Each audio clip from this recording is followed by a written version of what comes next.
गांव काशीपुर में एक परिवार रहता था। उस परिवार में 7 भाई और एक बहन थी। उनके माता पिता बचपन में ही देहांत हो गया था।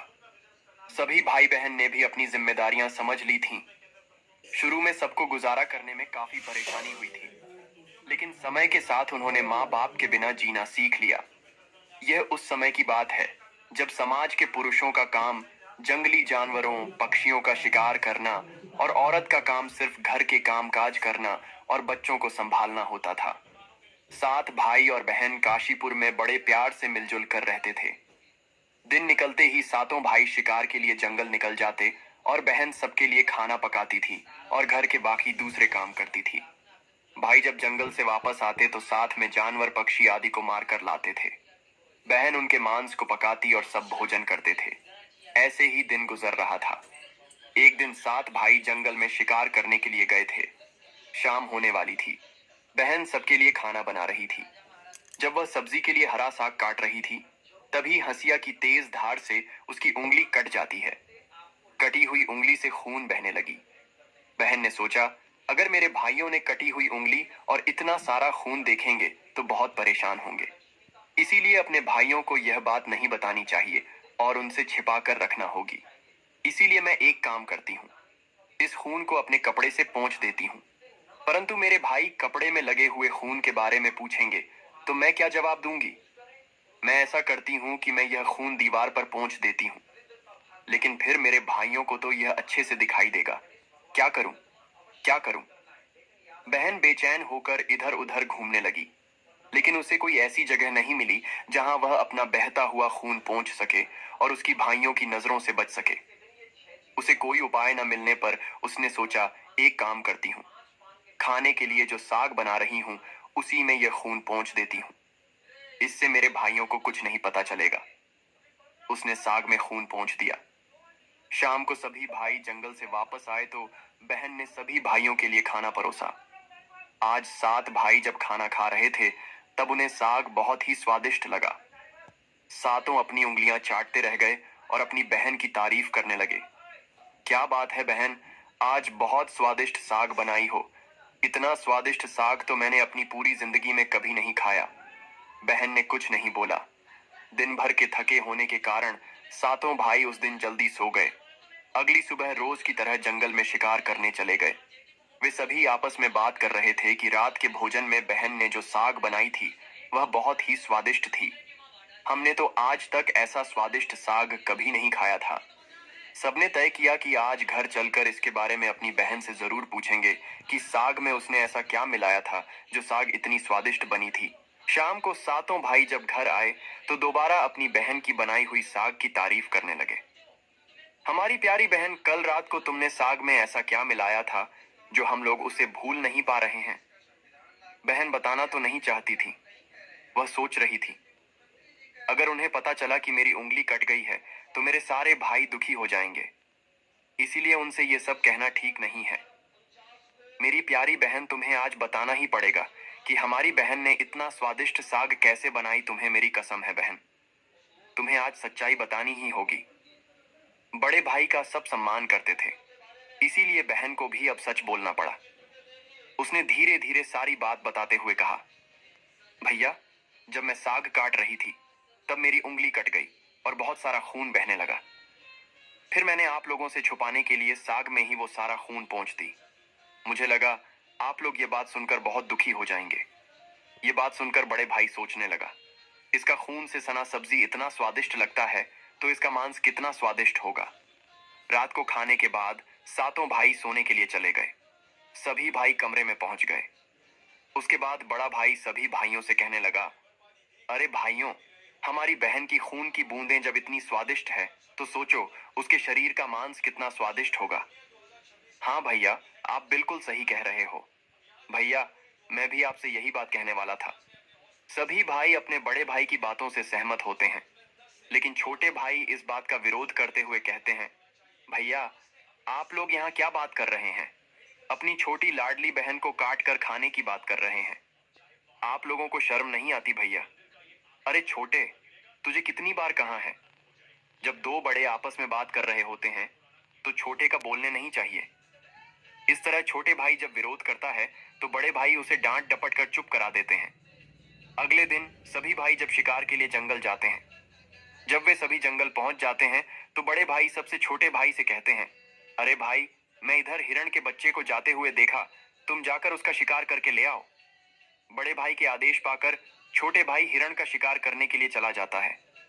छोटे भाई के जाते ही बड़े भाई सभी भाइयों से कहते हैं, सुनो भाइयों, हम अपनी बहन को उसकी शादी के बहाने यहाँ लाएंगे, फिर उसे तीर मारकर उसका स्वादिष्ट मांस पकाकर खाएंगे। पांचों भाइयों को अपने बड़े भाई की योजना बिल्कुल अच्छी लगी। शिकार करने के बाद सभी भाइयों ने मिलकर एक टीले पर बांस का एक चबूतरा बनाया। उनकी योजना यह थी कि बहन को भला फुसला कर यहाँ लाएंगे और तीर मारकर अपनी बहन की हत्या कर देंगे और यही उसका स्वादिष्ट मांस पकाकर खाएंगे। अगले दिन बड़े भाई ने अपनी बहन से कहा, मेरी प्यारी बहन, अब तुम बड़ी हो गई हो और शादी के लायक हो गई हो, तो मैंने तुम्हारे लिए एक सुंदर से वर की तलाश की है और हम उसको देखने के लिए जा रहे हैं। इसलिए तुम भी जल्दी तैयार हो जाओ और हमारे साथ चलो। मेरी बहन, अब तुम बड़ी हो गई हो और शादी के लायक हो गई हो, तो मैंने तुम्हारे लिए एक सुंदर से वर की तलाश की है और हम उसको देखने के लिए जा रहे हैं। इसलिए तुम भी जल्दी तैयार हो जाओ और हमारे साथ चलो। बहन शादी की बात से बहुत खुश हो गई। वह तुरंत तैयार हो गई और भाइयों के साथ जाने लगी। चलते चलते जब बहन थक गई तो बड़े भाई से पूछने लगी, भैया, मैं चलते चलते थक गई हूँ, मेरा ससुराल अब भी कितना दूर है? बहन, बस अभी कुछ देर में पहुंचने वाले हैं। टीले पर पहुंचते ही बड़े भाई ने अपने छोटे भाइयों से बोला, बहन को टीले पर खड़ा करके उसको रस्सी से खंभे के सहारे बांध दो। बड़े भाई का आदेश पाकर सभी भाई मिलजुल कर बहन को बांधने लगे। बहन को कुछ समझ नहीं आ रहा था कि उनके भाई ऐसा क्यों कर रहे हैं। तभी उसके छोटे भाई बड़े भाई से कहते हैं, मैं आपसे हाथ जोड़कर विनती करता हूं, भैया आप बहन को मत मारो। बहन को सारी बात बताई। ये सुनकर बहन के पैरों तले जमीन खिसक गई। अपने सभी भाइयों को हत्यारे के रूप में देखकर बहन का हृदय हाहाकार करने लगा। वह समझ नहीं पा रही थी कि इतना प्यार करने वाले भाई आज मुझे मारने जा रहे हैं। वह ईश्वर को याद करते हुए बोली, भगवान, अब तुम ही मेरे सहारा हो। मेरे 6 भाई मेरी हत्या करना चाहते हैं। इनमें से कोई ऐसा नहीं है जिसके दिल में मेरे लिए दया और प्रेम हो।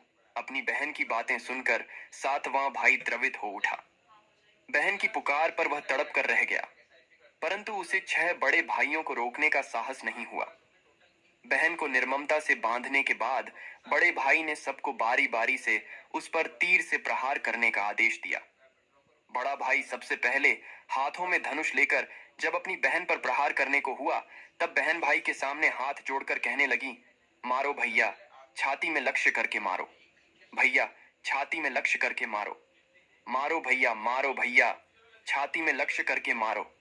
बड़े भाई ने कठोरता दिखाते हुए तीर चलाया, पर उसका निशाना चूक गया और वह दूर जा गिरा। उसके बाद अब दूसरा भाई तीर मारने को तैयार हुआ। बहन ने उसके आगे भी हाथ जोड़कर वही बात बोली, मारो भैया, मारो भैया, छाती में लक्ष्य करके मारो। भैया, छाती में लक्ष्य करके मारो। मारो भैया, मारो भैया, छाती में लक्ष्य करके मारो। इसी तरह एक एक करके सभी भाइयों ने बारी बारी से बहन की छाती में लक्ष्य करके तीर मारने की कोशिश की, परंतु बहन हर बार यही बात कहती रही। 6 भाई तीर मारने में असफल रहे। अब 7वें भाई की बारी थी। सभी भाई छोटे भाई के पास गए।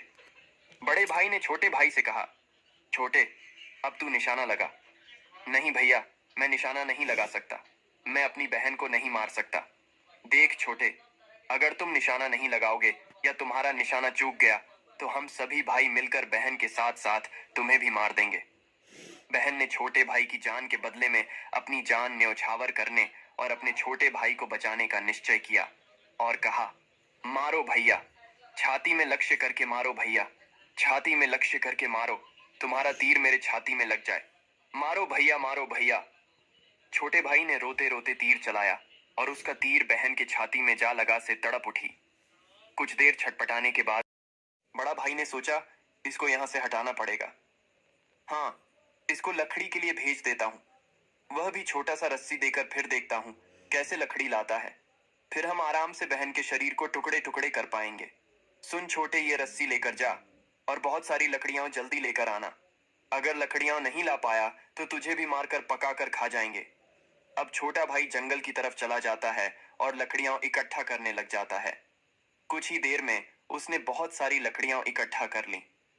अब उसने सारी लकड़ियों को बांध कर लाना चाहा, पर उसके बड़े भाई ने उसे बहुत छोटा सा रस्सी दिया था, जिसकी वजह से वह लकड़ियों को बांध नहीं पा रहा था।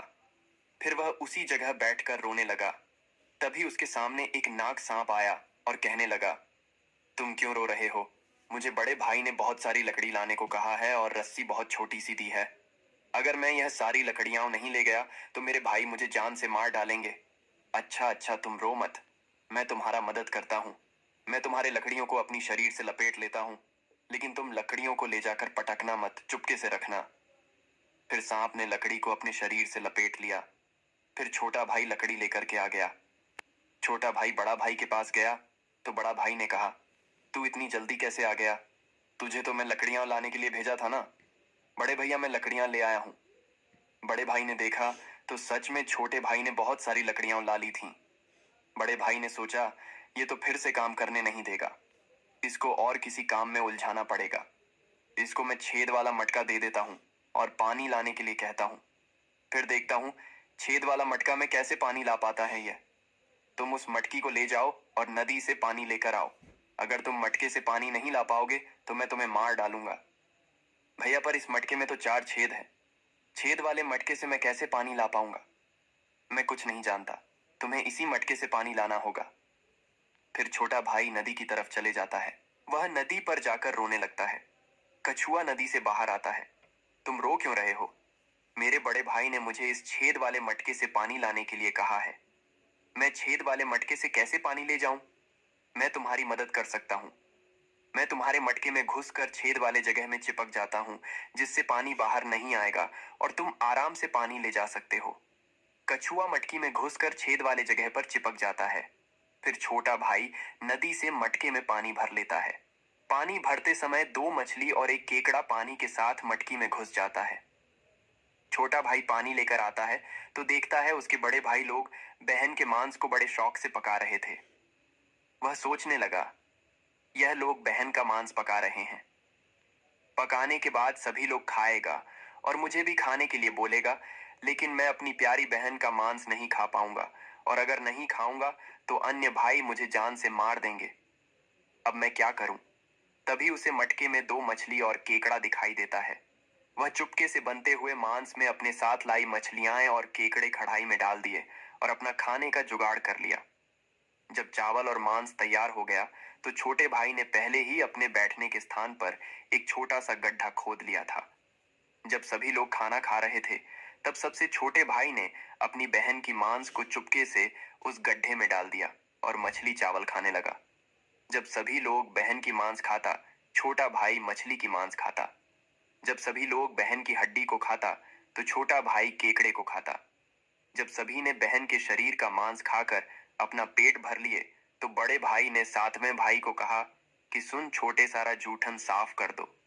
छोटा भाई जो बची खुची हड्डियां और शरीर के अन्य भाग है इकट्ठा करके जमीन में गाड़ के ऊपर से मिट्टी डाल दिया। दिन बीतते गए। कुछ वर्ष के बाद जहां पर मिट्टी में बहन के मांस के टुकड़े और हड्डियां गड्ढे में डालकर मिट्टी डाल दिया था, उस स्थान पर एक बहुत सुंदर बांस का पौधा उगाया। धीरे धीरे वहां बांसों का एक झुंड बन गया। एक बार एक महात्मा उसी रास्ते से जा रहे थे। जब उन्होंने बांस का पौधा देखा तो उन्हें बहुत अच्छा लगा।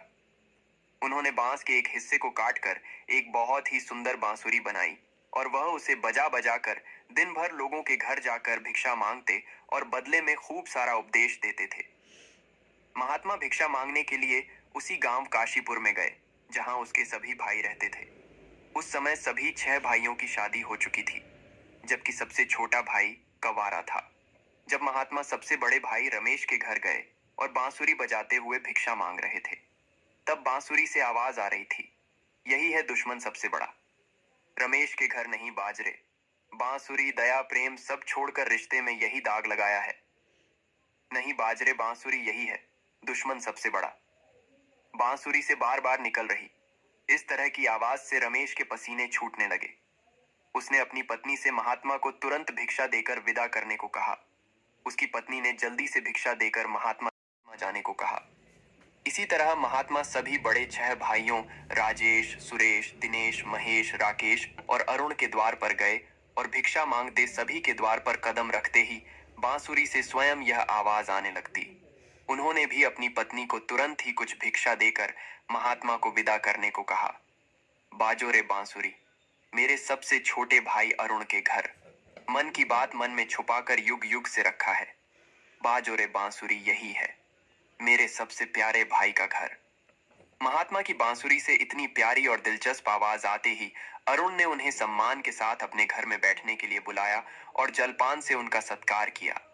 उसके बाद बांसुरी के विषय में चर्चा होने लगी। महात्मा जी, आपने यह बांसुरी कहाँ से ली है? बालक, जब मैं रास्ते में आ रहा था तो मुझे एक बांस का पौधा दिखा। वह मुझे बहुत ही प्यारा लगा। तब मैंने उसको काट कर यह मधुर बांसुरी बनाई है। महात्मा जी, क्या आप मुझे यह बांसुरी दे सकते हैं? पता नहीं क्यों यह बांसुरी मुझे मेरी बहन राधा की याद दिला रही है। अरुण ने उस बांसुरी को लेने की प्रार्थना की तो महात्मा ने उसे वह बांसुरी सौंप दी। महात्मा के चले जाने के बाद अरुण ने उस बांसुरी को अपने बिस्तर के सिरहाने की तरफ साफ सुथरे स्थान पर रख दिया। कुछ दिनों के बाद अरुण के घर में परिवर्तन दिखाई देने लगा। जब वह काम से घर लौटकर आता तो सारा घर साफ सुथरा रहता और सारा सामान सजाया हुआ रहता। जब रोज रोज यही बात होने लगी तो अरुण ने अपनी भाभियों के घर जाकर पूछा कि भाभी, आप मेरी गैर हाजिरी में आप लोग मेरे घर की साफ सफाई करती हो क्या? हमें अपने घर के काम काज से तो फुर्सत नहीं है, तुम्हारा घर कैसे साफ करेंगे? अरुण को यह देखकर बड़ा आश्चर्य होता था कि उसका घर रोजाना साफ सुथरा कैसे रहता है, जबकि वह खुद कामकाज में इतना व्यस्त रहता था कि घर के लिए समय ही नहीं मिलता था। उसने यह रहस्य जानने का निश्चय किया। एक दिन वह काम पर नहीं गया और घर के एक कोने में छिपकर बैठ गया। जैसे ही घर में खामोशी छाई, जहां एक बांसुरी रखी हुई थी, वहां से उसकी मृत बहन राधा जैसी पत्नी की छाया बाहर निकली। वह चुपचाप घर की सफाई करने लगी। उसने एक एक सामान को उसके सही स्थान पर रखा, पूरे घर को चमकाने लगी। उसकी हर हरकत में एक अपनापन था, मानो वह किसी अपने के घर को सजा रही हो। युवती ने धीरे धीरे अपना काम खत्म किया और फिर जैसे आई थी वैसे ही उस बांसुरी में समा गई। अरुण यह सब देखकर हिल भी नहीं पा रहा था। जब वह पूरी तरह बांसुरी में समा गई तब जाकर उसने राहत की सांस ली।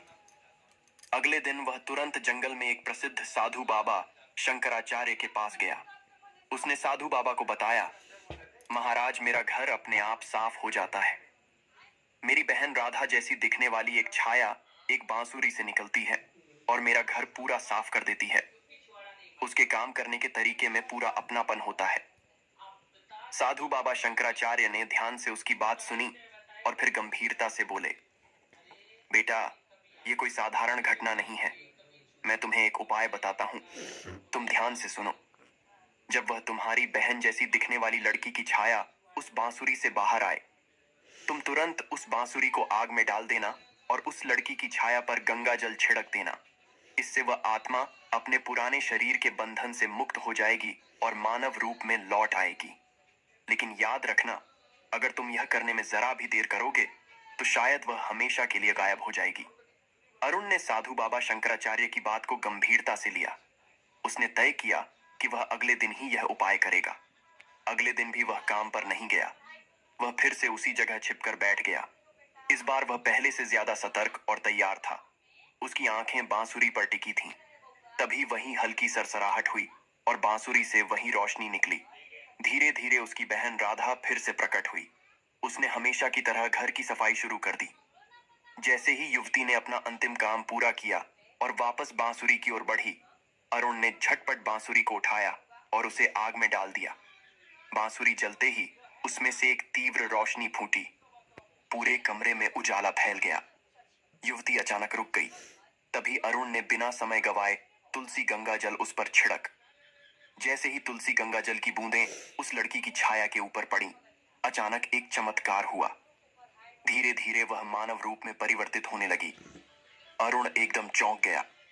वह अपनी आंखों पर विश्वास नहीं कर पा रहा था, जिसे वह एक दर्दनाक हादसे में हमेशा के लिए खो चुका था। आज फिर से उसके सामने खड़ी थी। आंसुओं की धारा उसकी आंखों से बहने लगी। वह अपनी बहन राधा से लिपट गया। राधा भी भाई के गले से लिपटकर जोर जोर से रो पड़ी। दोनों एक दूसरे को देखकर फूट फूट कर रो रहे थे। अरुण ने अपनी बहन का हाथ थाम लिया, जैसे वह कभी उसे दोबारा खोना नहीं चाहता था। अरुण ने तय किया कि वह अपने 6 भाइयों को उनके पापों का एहसास कराएगा। अरुण ने पूरे काशीपुर गांव वालों को इकट्ठा किया। उसके चेहरे पर दर्द और आंखों से आंसुओं की धारा बह रही थी। उसने कांपती आवाज में कहना शुरू किया, आज मैं आप सभी को एक बहुत बड़ा सच बताने जा रहा हूं। एक ऐसा सच जिसे सुनकर आपके रोंगटे खड़े हो जाएंगे और आपको अपने ही परिवार से भरोसा उठने लगेगा कि कोई अपनों के साथ भी ऐसा कर सकता है। लेकिन मैं ऊपर वाले से यही दुआ करता हूं कि ऐसा किसी के साथ ना हो। फिर अरुण ने बताना आरंभ किया। मेरी बहन राधा, जो वर्षों पहले मर चुकी थी, उसकी मौत कोई हादसा नहीं थी, बल्कि मेरे अपने ही 6 भाइयों रमेश, राजेश, सुरेश, दिनेश, महेश और राकेश ने उसे शादी का झांसा देकर जंगल में ले गए और मेरे ही हाथों राधा की हत्या करवा दी। इतना ही नहीं, उन्होंने उसके शव के टुकड़े कर उसके मांस को पकाकर खा भी लिया। इतना सुनते ही गांव वालों की सांसें थम सी गईं। फिर अरुण बोला, लेकिन पता नहीं यह ईश्वर का कैसा चमत्कार है। मेरी बहन राधा, जो वर्षों पहले इस हादसे का शिकार हुई थी, वो आज भी हम लोगों के बीच बिल्कुल सही सलामत खड़ी है। इतना बोलकर अरुण ने अपनी बहन को आवाज दी, आओ राधा, सबके सामने आओ। राधा धीरे धीरे आगे बढ़ी। जब वह सबके सामने आई तो उसे देखकर सभी की आंखें फटी की फटी रह गईं। किसी को भी अपनी आंखों पर यकीन ही नहीं हो रहा था कि जो लड़की वर्षों पहले मर चुकी थी, वह आज उन सबके सामने खड़ी है, बिल्कुल वैसे ही जैसे पहले थी। किसी को भी इस चमत्कार पर भरोसा नहीं हो रहा था। लेकिन सच तो यही था कि उसका पुनर्जन्म हुआ है। गांव वालों को अरुण की बातें सुनकर और उसकी बहन पर हुए अत्याचार को देखकर सभी की आंखें नम हो गईं। राधा के पुनर्जन्म की बात जब 6 भाइयों तक पहुंची तो मानो जैसे उनके पैरों तले जमीन खिसक गई हो। इधर गांव वाले आपस में बात कर रहे थे कि इन दरिंदों को समाज में रहने का कोई अधिकार नहीं, जो अपनी ही बहन को मार कर खा सकते हैं। वो गांव भला इन राक्षसों से कैसे सुरक्षित रहेगा? हमें अभी इन राक्षसों को गांव से बाहर कर देना चाहिए। अब लोगों का गुस्सा 7वें आसमान पर था।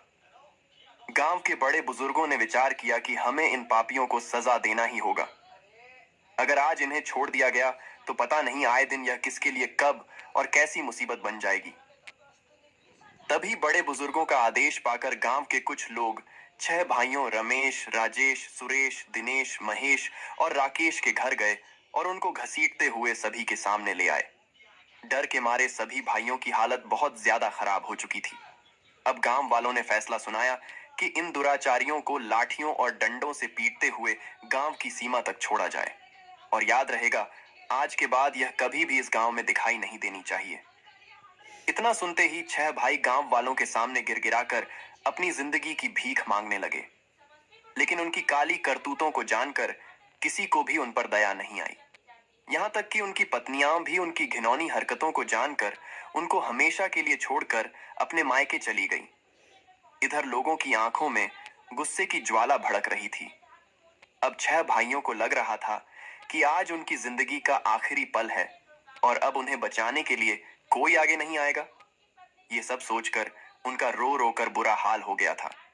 लेकिन तभी उनकी ऐसी दुर्दशा और बेबस हालत को देख राधा से रहा नहीं गया और वह उनको बचाने के लिए आगे आई और रोते हुए गांव वालों से बोली, मैं मानती हूं कि मेरे भाइयों की गलती माफी के लायक नहीं है, लेकिन हैं तो यह मेरे अपने ही भाई। इन्हें अपनी गलती का एहसास हो चुका है।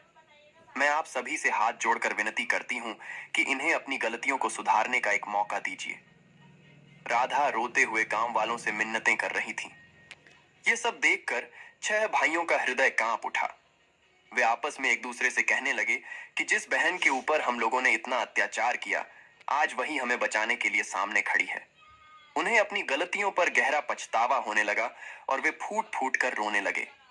राधा का अपने भाइयों के प्रति प्रेम और क्षमा भाव को देखकर गांव वालों का हृदय भी पिघल गया। उन्होंने भाइयों को माफ कर दिया। भाई को माफ होते देख राधा बहुत खुश हुई और उनके पास गई। तभी सभी भाई रोते हुए राधा के सामने हाथ जोड़कर अपने किए की माफी मांग रहे थे और अपनी गलतियों को कोस रहे थे। राधा से अपने भाइयों की आंखों में आंसू देखे नहीं गए और वह खुशी खुशी अपने भाइयों को माफ कर दी। सभी भाई राधा से लिपट कर रो पड़े। ये सब देख गांव वालों की भी आंखों में आंसू झलक आए। अब सभी भाई राधा को लेकर अपने घर लौट गए। अब सभी भाई अपनी बहन से अत्यधिक स्नेह करने लगे और पहले से भी ज्यादा अपनी बहन का ख्याल रखने लगे। वे हंसी खुशी अपनी जिंदगी बिताने लगे।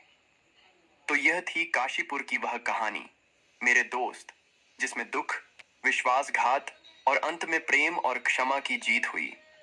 यह कहानी हमें सिखाती है कि कितना भी बड़ा पाप हो, सच्चा पश्चाताप और प्रेम उसे मिटा सकता है। आज की कहानी आपको कैसी लगी? हमें कमेंट करके जरूर बताएं।